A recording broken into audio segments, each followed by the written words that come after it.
Welcome, my child. We will now read the genesis of the game Northern Journey.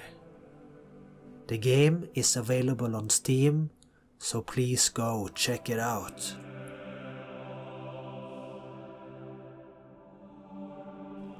I had wanted to make a 3D FPS game for many years, but in the earlier days I judged it too difficult to make the kind of game I wanted.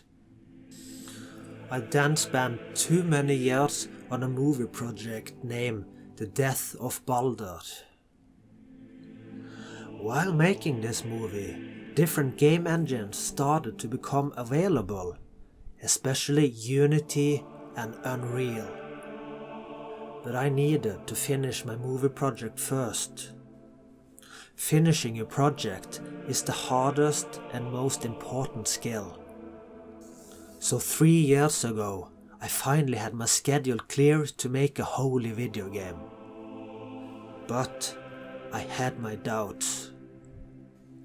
Was it really possible to make the kind of game I wanted? Sure, single developers had been making good indie games for many years, but not complete large 3D games as far as I knew. So I needed to make a proof of concept for myself. There were 3 key objects I judged I had to make. Make a working weapon, make a functional enemy, and make part of a level. These 3 contain all the essential art and technology I would need for the game. If I could make those, I knew I would be able to make the game. To my surprise, I was able to make them all in some months. The first time I could shoot an arrow at a moving enemy, I knew the game was mine if I wanted it. And most importantly, the game was possible to make within an acceptable time frame. Many heretical game devs on YouTube will recommend you to first start with small short games, then work your way up. They say you should only attempt to make the game you want years later. But I know my internal drive does not work like that. It sounds too much like school with its arbitrary assignments. I knew I had to start a real game development day one to know the journey to salvation has begun. I know what keeps me going is knowing this project might be really cool. So I just continued from the proof of concept I had made and expanded it into the complete game it is today. I want to be a game developer in a holistic way. I want to go on expeditions in nature, collect source material, and then return to make game assets from them. I knew this would make the game development process much more interesting and healthy for myself. Remember, you as the game developer also need a sustainable process. Especially if you plan to do it for many years.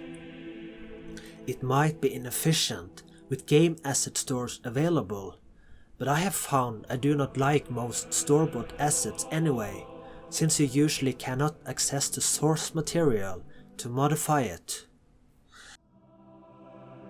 That is a sin.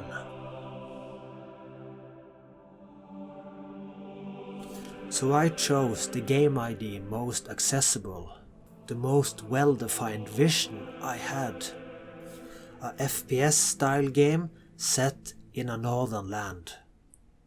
A game that used common game controls and mature game mechanics well established.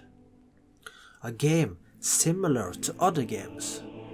I did not want to spend time innovating new systems on this first game. My time was to be used on the actual content of the game. The time was to be spent making it. I always liked the wandering part in games like Skyrim, so I wanted to create a game with a beautiful and moody nature.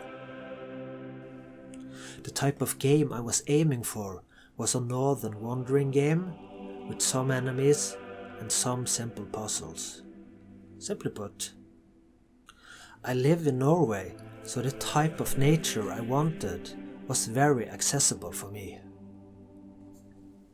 The types of enemies could be creatures from northern nature. We also have a rich folklore with lots of supernatural entities waiting.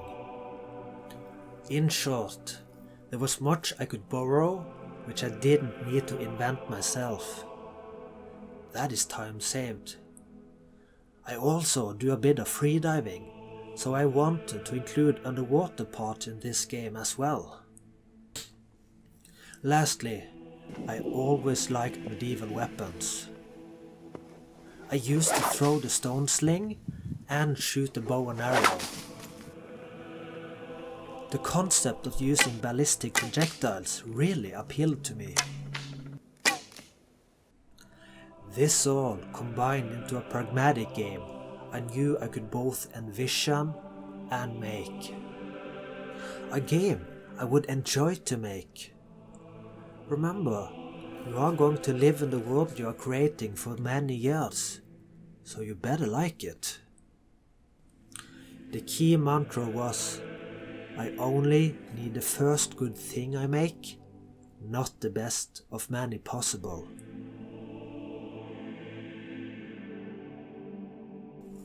I quickly want to mention some inspirational games. Hexen, a 90s game.